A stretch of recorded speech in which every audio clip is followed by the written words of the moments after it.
The Earnestly Speaking podcast is a show that is founded on free-flowing conversation and may at times venture into mature subjects. Listener discretion is advised. Yeah, Earnestly Speaking podcast.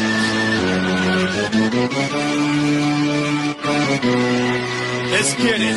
I'm a giant in New York, in Miami carry heat. So much more in store, my product can flood the street. Opinion Nation Godfather, CEO. Puff in the late 90s, gon' see me blow. Oh. Got my hustle on, no imitation of bad. Army of untouchables, Opinion Nation staff. Never an off season, homie, check the numbers. Heart throb in my own right, supplying southern comfort. Earnestly speaking, my ego is well fed. Earnestly speaking, you're too feeble and no threat. See, I'm like a hurricane, you're a mild breeze. Earnestly speaking, leaving Eli a dynasty. Shake!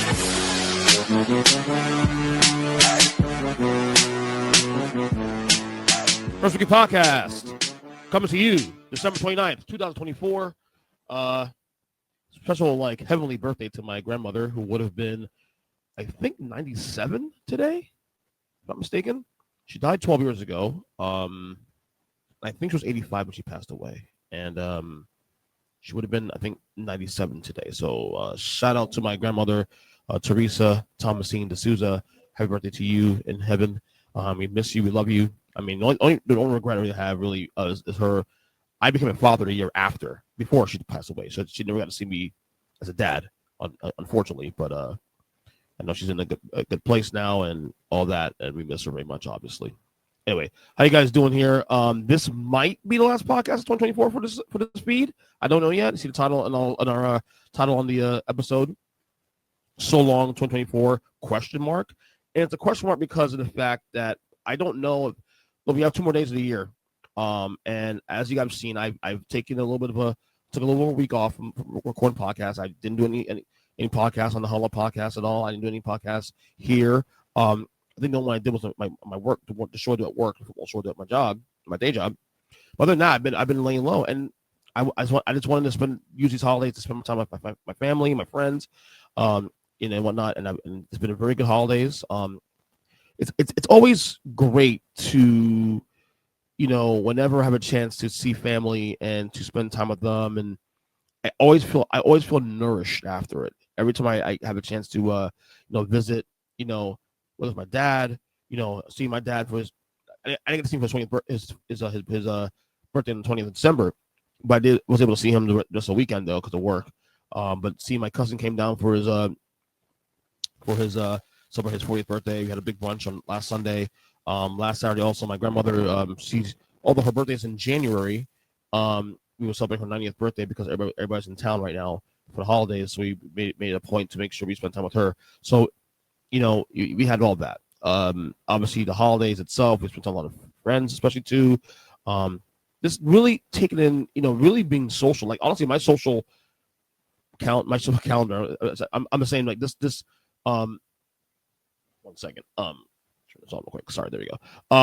My social calendar and my bandwidth has been maxed out now, and I'm not complaining, but because look, I like being home and with my own devices, and I watch my own TV shows, and I, obviously I do whatever things I want to do here at home, but it's so healthy to still go out and be social. Like for me, I love being home. Yes, I do, but I am an extrovert. I love being around people. I've always done this podcast. I love people more than politics, and I love being around people who are good energy, positive, forward thinking, just people who just want to have cool discussions about whatever. I'm all about that. So this week I've been so busy. I've had plans other than the days I had to work. I've had plans every day for the last over a week, and this is not normal for me because my life typically is day to day.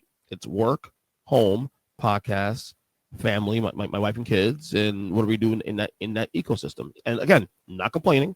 It's just the reality of the situation. You know what I mean? But this has been a very, very active holidays for me in a sense. It's active in ways that I didn't think it would be, but it's also very fulfilling. My soul is nourished. I feel great. I feel good about life right now. I really do. So, and I hope to take that energy into 2025 with a lot of things, on personal issue, on personal point of view, professional, the podcasting. Obviously, we want to continue doing that, having these great conversations, and obviously these solo podcasts I do with you guys here. I want to continue doing that, growing my little brand I've been building here for years. That I love. It's a hobby, yes. I make a little money on it, but it's a hobby and something. It's a labor of love, which I enjoy doing. I enjoy doing it because it's something that nurtures my soul, So I'm going to continue doing that. But all in all, a very successful holiday season here, and hopefully we go into New Year's very with high energy and this positivity and all that good stuff. All right. So one of the topics I've been really fascinated about this year, especially, and I touched on this a little bit on the podcast a few weeks ago, excuse me about that, is that the NBA ratings this year have been scarily, I'm going to call it a word, has been really low, lower than usual. I saw numbers that recently that the ratings this year so far are the lowest has been in 12 years. They're down, I think, 46% in comparison to 2012. The ratings compared to last year are low too, also. And I want to pause for a little bit on that too, also. There's a lot of factors that come into play when people want to put on ratings and why the NBA ratings are low and this and that, and the NFL ratings are high and all that. Let's be clear about the NBA. Well, first of all, this year alone, we had an election year, which is everybody's an invested election. Even myself, someone like me, who was a diehard NBA guy, my attention coming into the election this year in November was almost always on that. I wasn't locked in the NBA games as much as I normally would be.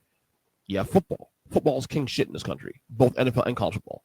And with the college football playoff now becoming a thing, the NFL season's been really, really, obviously very productive. That's going to eat away at that as well too. Okay, the baseball playoffs were actually really good this year. So there's a lot of factors that come into that. Now, I'm not saying the NBA ratings being low should not be concerning. They are concerning because a lot of things I spoke about on previous episodes on the show. You can check it out back about a couple weeks back. I might even put a clip out on my YouTube page at youtube.com/Earnest Christian. So if you can find a clip of that, you can check it out. My more unpacking that situation. But I think a lot of it too also, there's a lot of things the NBA hasn't fixed yet. And to Adam Silver's credit, he's been progressive as a owner, not just politically, but also in terms of trying to fix things, like trying to find things to garner interest. Doing this NBA Cup, which look, I can take it or leave it. Honestly, the NBA Cup, I watch the games anyway, whether or not it exists or not. But he's trying different things. But a lot of it too also is the play itself, the aesthetics. The aesthetics are very one-sided now. It's very 3-point heavy. And again, I love 3-point shooting. I really do. But at the same time, a lot of folks like myself and maybe people who are just get a little tired of the product and the way it looks want something a little more diverse. They love 3-point shooting, yes, but they also love post-up play. They also love mid-range jumpers and all that good stuff. And a lot of people think that the game today is just a little one-sided, and I can see the argument for that because even I agree with that. And I'm a guy who loves 3-point shooting, but at the same time, it's egregious. Like when the Boston Celtics are shooting 40, 50 3-pointers attempts a game, that's a little ridiculous. So that plays a part also in that. And then we saw the ratings over Christmas this past week. Obviously, the NBA has always had Christmas themselves for years, and also the NFL in the last couple of years has started playing games on Christmas Day. And the ratings, they had 2 games on Netflix this week. Granted, both games were actually pretty big games because all 4 teams will be playoff teams. You had Chiefs Steelers in the 1 o'clock game, and you had Ravens and Texans at the 4 o'clock game. All 4 teams are going to the playoffs. And the ratings, the numbers. I got this. I got this message here. I think that the Netflix game for the NFL, they drew an average of 24 million people to the NBA's 8 million people for their games. So there's concern there. But the thing is, I find the NBA versus NFL comparison stupid and lazy because here's the reality of that. The NFL will always get more ratings than the NBA for one reason. The NFL is an event sport. It's week to week. Now, granted, yes, they put in some games on Wednesdays for the holidays. They put in a Thursday game, during this time of year they put in Saturday games, and they put in obviously Monday football. But the NFL is a week to week league. It's not that with the NBA where you have 3 or 4 games a week rather, okay, and you can pick and choose what you want to watch, and those games sometimes don't coincide with your schedule. So they'll game either. It means a diehard Miami Heat fan. I'll admit this too. I don't watch every Heat game anymore because there are nights I'm not home and I can't watch them. So those NBA ratings are gonna look like EKG, up and down. That makes sense. That's gonna happen. And so I think a lot of the debates about the NFL is more important than the NBA. Well, first of all, it is. People prioritize the NFL over the NBA. That's a fact. But there's a lot of other factors that people aren't also considering with that too as well. And I'm someone who, yes, I am a massive NBA guy. I do defend it a lot, but I've also been very honest about some of their misgivings and what they have not done and what they need to do to grow the product. And it doesn't have to be political, although people do make it political. There's also a lot of race baiting too with that. Let's be real about that. I've seen folks on the right side of the aisle who make a race thing. Trust me, I see you guys. I see you, Clay Travis. People like you, like stop. So. But yeah, there's a lot of things that, factor that. The NFL is just an event sport. It's our only event sport, okay? The NFL beats everything in ratings. If you look at the Nielsen ratings for the end of the year, every year, look at their top 20 shows. Almost always, 18 and 19 of those shows are NFL-related games. The highest-rated game this season, was Giants-Cowboys Thanksgiving. Both teams suck. Okay, and yet those ratings are still high because of the market and the NFL and Thanksgiving and all that good stuff. Let's get real. The NFL is king shit. It is what it is. Okay, so that's why it's not that complicated. I know the reason people like to bring this up with the NFL versus NBA. The love has to do with race too. Also, I'm just being honest. Okay, but there's also real concerns that some of the product the NBA is putting out as of late, aesthetically speaking, is not good. So that's just that. Anyway, so you guys know I'm a New York Giants fan. My team is out of the playoff hunt, obviously the worst team in football, and right now they're on target to have the number 1 draft pick. Thank God. 2 more weeks of this nightmare season, and it's all over. Thank God. Also, so I long decided, especially knowing my team was gonna be bad anyway. I always knew my team was gonna be bad even before the year started. But I long decided this year that I was going to be on the Baltimore Ravens bandwagon. And here's why. Because Lamar Jackson. I think Lamar Jackson has a case to be the MVP. Now, here's why I will not give him MVP this year right now based on what we've seen so far. The reason why I have Josh Allen as MVP right now for the 2024 season is for the same reason Lamar won it last year and won it 3 years prior.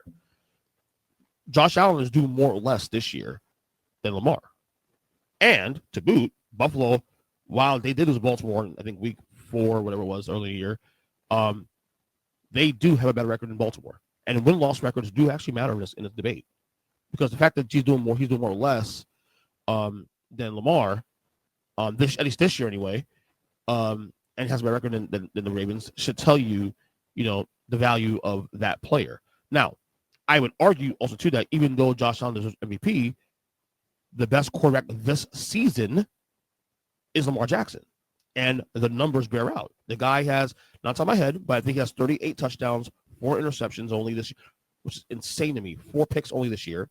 Oh, he's throwing the ball much. Oh, wait, you're wrong. He actually leads the league in passing, I think, right now as this year, or not top 2 in passing this year. So that debate debunks your argument there as well, too, also. His quarterback rating is 121. Lamar Jackson, a guy that everyone says is a running back, a guy that everybody says that should be.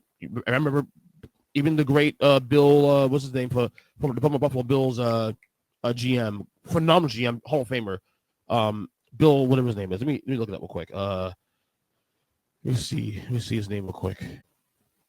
Bill Polian, the great Bill Polian, said that he should consider becoming a receiver, playing another position other than quarterback. And for the record, I am a massive, big fan of Bill Polian. He's a phenomenal football mind, but he got this one wrong badly. So Lamar Jackson has been the best quarterback this year. I could argue that number 2 is probably Joe Burrow in Cincinnati, but their team is 8-8 right now, 8-8 currently, and struggling to get in the playoffs. They're like, I think they won last night, so they still hope still alive, but they need help still. Josh Allen, of course, doing more or less, and of course Patrick Mahomes. What's clear is that the top 4 quarterbacks in the league right now are those 4 guys, and there's no close fifth right now. That's what's clear. But I'm on the Ravens bandwagon because with Lamar, and he does get the love and credit. But I think with Lamar Jackson especially, there's also this built-in goalpost moving with him all the time with people. It's like, oh, yeah, he's good, but, we got to see this and that. No, that is complete bullshit. He has shown you this year alone that he has the entire package in addition to being a guy that can run the football, okay? The running of the football now is now just the added threat. Because now the numbers are burning out where he's stolen the ball with ease. He's leading the league in passing, cry out loud, and efficient while doing so, not throwing pick. He's not even a gunslinger. He's actually really efficient with the football. That's the best part here. He's putting all you guys wrong. Now, 2 things can be right here. 2 things can be right here. Yes, Lamar Jackson, phenomenal quarterback. Probably one of the best to ever do it. Certainly top 2 or 3 in the league right now. Also, Lamar Jackson, got to win the big one. You got to win the big game, win the Super Bowl. But here's the thing. This is why I hate this argument. We've seen this before in the NFL. We've seen it. Do you know what Lamar is right now? I'll give you a couple comparisons, actually. You know what Lamar is right now? Lamar Jackson right now is 2004 Peyton Manning. Some of you kids will probably remember this. 2004, 20 years ago. Peyton Manning, not Tom Brady, was looked at as the best quarterback in football. Between the years of before Peyton got his first ring, Peyton Manning was looked at as the best quarterback in football, not Tom Brady. Tom Brady didn't get that love and reflection until 2007. Okay? Peyton Manning 2004 also couldn't beat Tom Brady in the playoffs because that damn defense was so damn good. And yeah, he came out smaller than me in the playoffs. Both things can be right here. We've seen this before. So why is it that we give Peyton Manning all the respect in the world about that?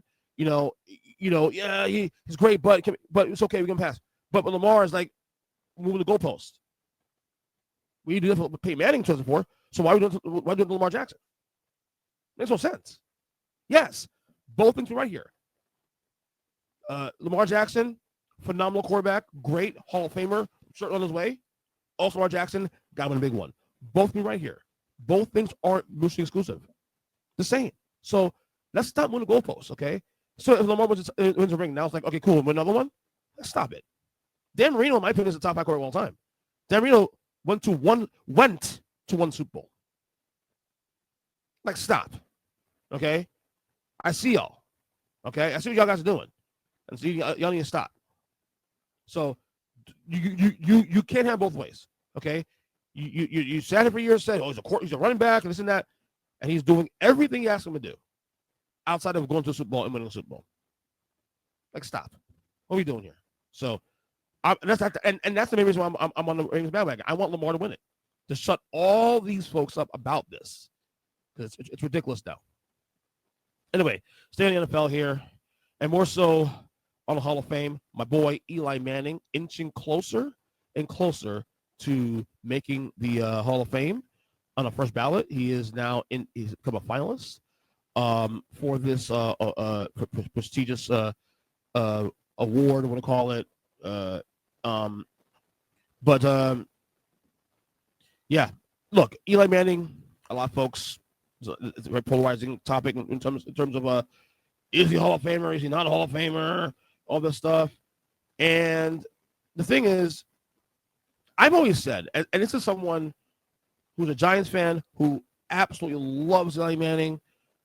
I've always said that if he goes to the Hall of Fame, he doesn't deserve to be on the first ballot. Okay? To me, he had way too many mediocre years and so many bad years that canceled out some of his good years. But what's helped his case is the fact that he has 2 Super Bowl titles. He has 2 of the greatest runs to a title, to both titles in NFL history. Not only that, it's who he beat. That team, the Patriots, that guy, Tom Brady, will hold heavy. And the Manning name, of course. Manning name holds a lot of lots of weight. I'm not mad about it. I'm just saying that my opinion that if Eli Manning, was is he deserving first ballot Hall of Fame status? I will lean no. But I also said too, if the Hall of Fame class is weaker, he may slip in there. So right now, I'm looking through the list here. So currently, the guys right now up for the Hall of Fame, the finalists, you have Antonio Gates, who should be a shoo-in. Luke Kuechly should be a shoo-in. Terrell Suggs should be a shoo-in. Adam Vinatieri should be a shoo-in. Steve Smith Jr. on the fence, but probably should be in. You have Marshall Yonder from the Ravens. Jared Allen, that's on the fence there. Torrey Holt, Fred Taylor, Reggie Wayne, Darren Woodson. You have Willie Anderson, Jari Davis, and of course, this one surprised me actually. Eric Allen is not in the Hall of Fame. Eric Allen was a great corner in the 90s. I'm surprised he never got in the Hall of Fame, honestly. Stunned about that. But like I said, I think right now at this point, it looks like Eli's going to get in. I'm not mad about it for the record. I want him to get in. The guy, and by the way, his post-career, pretty damn good. Funny guy. He's on the Manning cast with his brother Peyton. So I'm not mad about it. If he gets a Hall of Fame, cool. I'm in fact, I'm rooting for it. But if you ask me my opinion, is he a first ballot guy? That's the argument really for me. I don't think he's a first ballot guy. I think he will get in the Hall of Fame, and it looks like now he'll get in first ballot. We're gonna know actually. I think the weekend of the Super Bowl or the weekend of the Super Bowl rather in about a month. So look out for that. All right, before we get out of here, close a couple things here. We have a couple of really notable deaths really in the world of sports and sports broadcasting. First off, last week, my second favorite baseball player of all time after Barry Bonds, Rickey Henderson, passed away, age 65. I was and am still a massive Rickey Henderson fan. To me, it's weird. He's in the Hall of Fame, obviously. He's gotten his flowers, but I feel like he's still underrated. Actually, it's weird. Like I remember my first exposure to Rick Henderson was actually playing, the old MLB game. I think it was MLB 1990 with my cousins back in the day, and I used to always use Oakland A's solely because I wanted to use Rickey Henderson with him and Mark McGwire and Jose Canseco, and that dude was so fast. That dude was an automatic stolen base every time. But he also was a phenomenal hitter too. Also, so he would just as fast hit you a home run, a leadoff home run as fast as he would steal a base. So that was my first exposure to Rickey Henderson. And the dude was just phenomenal. Love the guy. Got his flowers, Hall of Fame in whole nine.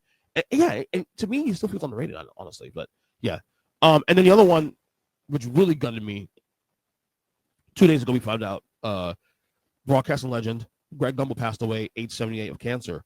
I have and will always be a massive Greg Gumbel fan. I obviously, as someone who does podcasting, has been doing media for years, who's been obsessed with media, whether it's broadcasting, journalism, to me, I've always been since I was a child. Greg Gumbel was actually one of the first. To be honest with you, when I first got into football in 1990, my first exposure to the NFL football was actually the NFL on CBS with Greg Gumbel and Terry Bradshaw. So Greg Gumbel for me has always been such a constant in my life as someone who follows sports media and broadcasting for years. Who there's certain people that stand out for years for me. Like I always talk about how like Pat Summerall as a play-by-play guy, John Madden, obviously Jim Nantz is phenomenal what he does. Al Michaels, I'm a huge fan of the Monday football team. Al Michaels, Dan Dierdorf, and Frank Gifford. Sorry. Greg Gumbel is always a constant. Greg Gumbel, obviously football, NFL on CBS.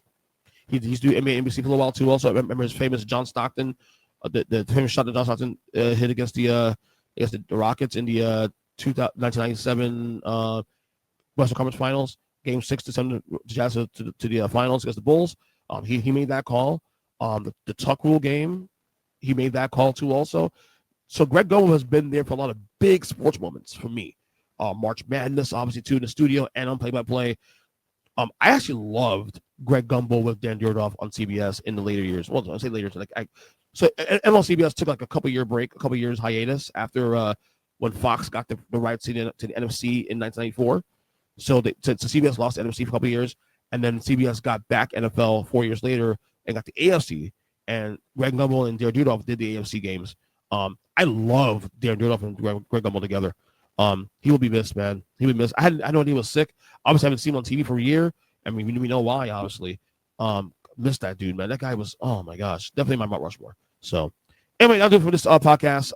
Again, dated December 29th, 2024. Probably last podcast of 2024. We'll see. If I do a show, I'll probably on New Year's Eve, based on the schedule I have right now currently. But again, I am on Twitter/X at EJ Christian. Folks, also, if you can, we're closing on 400 subscribers on YouTube. If you can, please subscribe to the YouTube page at youtube.com/Earnest Christian. Share the link, share the show, audio and video. We have everything for you. And we'll be doing a lot more in 2025 with projects too also. So look out for that. So until then, we will talk to you guys soon. Enjoy the rest of your holiday season, and hopefully we'll do one more of these shows before the new year. All right, guys, later.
Bye.